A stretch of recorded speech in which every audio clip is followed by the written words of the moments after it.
ओम नमः शिवाय। मेरे चैनल में आप सभी का स्वागत है।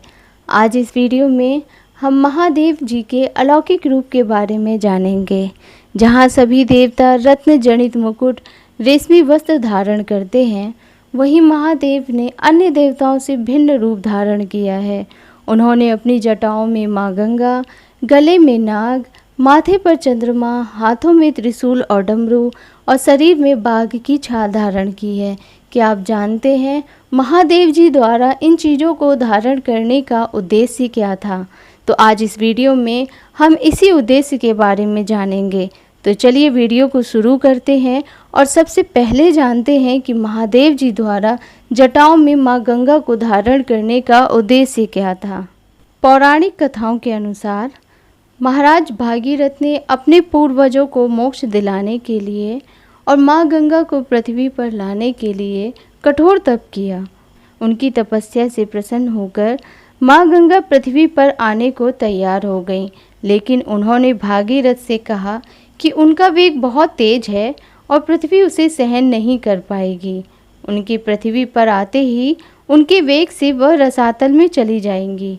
गंगा को पृथ्वी पर अवतरित होने के लिए ब्रह्मा जी ने राजा भागीरथ से भगवान भोलेनाथ को प्रसन्न करने की बात कही। तब राजा भागीरथ ने भगवान भोलेनाथ को प्रसन्न करने के लिए तपस्या की। उनकी तपस्या से भगवान भोलेनाथ प्रसन्न हुए। अब समय था माता गंगा का पृथ्वी पर अवतरण का। तब भगवान भोलेनाथ ने गंगा के प्रचंड वेग से पृथ्वी को बचाने के लिए अपनी जटाएं खोलकर गंगा की धाराओं को अपनी जटाओं में बांध लिया। तब से भगवान भोलेनाथ का नाम गंगाधर पड़ गया। जटाओं में बांधने के कारण गंगा का वेग कम हो गया और वो पृथ्वी पर राजा भागीरथ के पीछे पीछे चल दी। तब से माता गंगा को भागीरथी के नाम से भी जाना जाने लगा। भागीरथ के पीछे पीछे चलते हुए गंगा वहाँ पहुँची जहाँ भागीरथ के पूर्वजों की राख पड़ी हुई थी। गंगा के स्पर्श से भागीरथ के पूर्वज मोक्ष को प्राप्त हुए।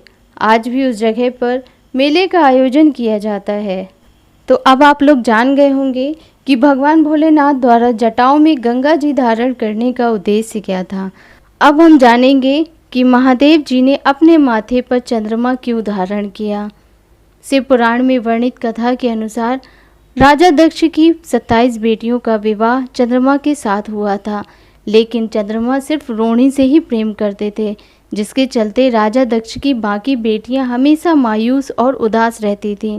जब राजा दक्ष को इस बात का पता चला तो उन्होंने चंद्रमा को क्षय रोग से ग्रसित हो जाने का श्राप दे दिया। इस श्राप से बचने के लिए चंद्रमा ने भगवान शिव की पूजा की।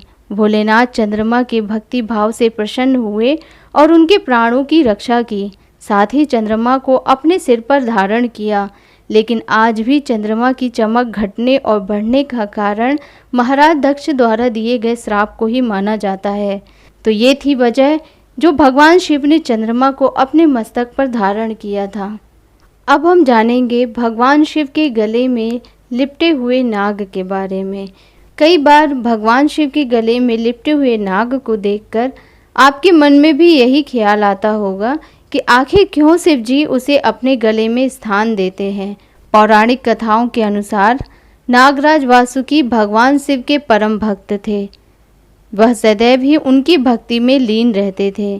इसी बीच सागर मंथन का कार्य शुरू हुआ। तब रस्सी का काम नागराज वासुकी ने किया। उनकी भक्ति को देखकर भोलेनाथ अत्यंत प्रसन्न हुए। उन्होंने वासुकी को अपने गले से लिपटे रहने का वरदान दिया। इस तरह नागराज वासुकी भी अमर हो गए और उन्हें भगवान शिव के गले में स्थान मिला। तो ये थी वजह जो भगवान शिव ने अपने गले में नागराज वासुकी को स्थान दिया।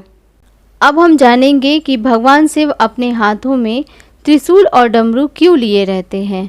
हमने हमेशा देखा है कि भगवान शिव अपने हाथों में त्रिशूल और डमरू लिए रहते हैं। तो इसके पीछे की वजह क्या है, क्या उद्देश्य है, उसी के बारे में हम जानेंगे। सृष्टि के आरंभ से ही भगवान भोलेनाथ के हाथों में त्रिशूल का जिक्र मिलता है।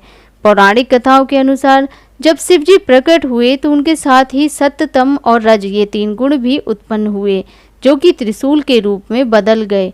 क्योंकि इन तीनों गुणों में सामंजस्य बनाए रखना बेहद आवश्यक था, तो भोलेनाथ ने इन तीनों ही गुणों को त्रिशूल रूप में अपने हाथ में धारण किया।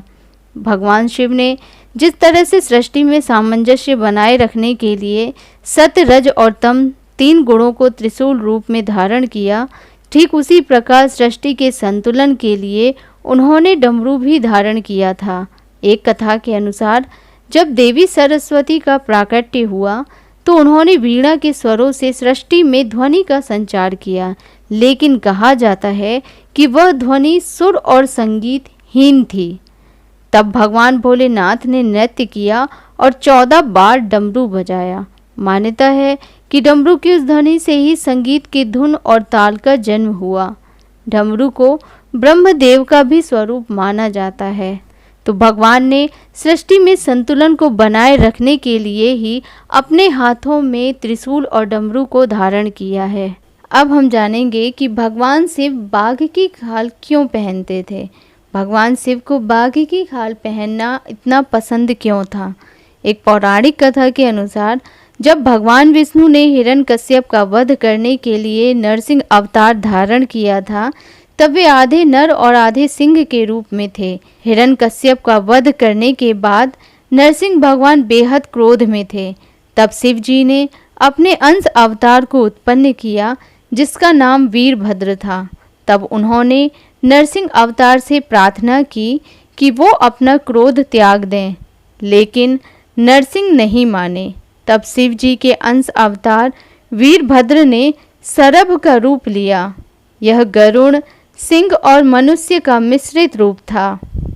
सरभ ने नरसिंह भगवान को अपने पंजे से उठा लिया। वे उन पर अपनी चोंच से वार करने लगे। इसके वार से नरसिंह भगवान घायल हो गए। तब उन्होंने अपना शरीर त्यागने का निर्णय लिया। उन्होंने भगवान शिव से निवेदन किया कि वे अपने आसन के रूप में नरसिंह के चर्म को स्वीकार करें। ऐसा कहा जाता है कि वे विष्णु जी के शरीर में नरसिंह भगवान मिल गए और शंकर जी ने उनके चर्म को अपना आसन बनाया। यही कारण है कि शिव जी बाघ की खाल पर बैठते हैं।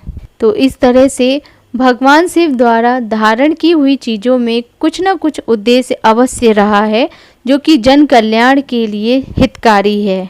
भगवान शिव का रूप सर्वसाधारण होते हुए भी सर्वोपकारी है। तो ये थी जानकारी भगवान से जुड़ी हुई चीज़ों के बारे में। आपको मेरे द्वारा बताई हुई जानकारी अच्छी लगी हो तो मेरे चैनल को सब्सक्राइब करिएगा, वीडियो को लाइक करिएगा, शेयर करिएगा। धन्यवाद।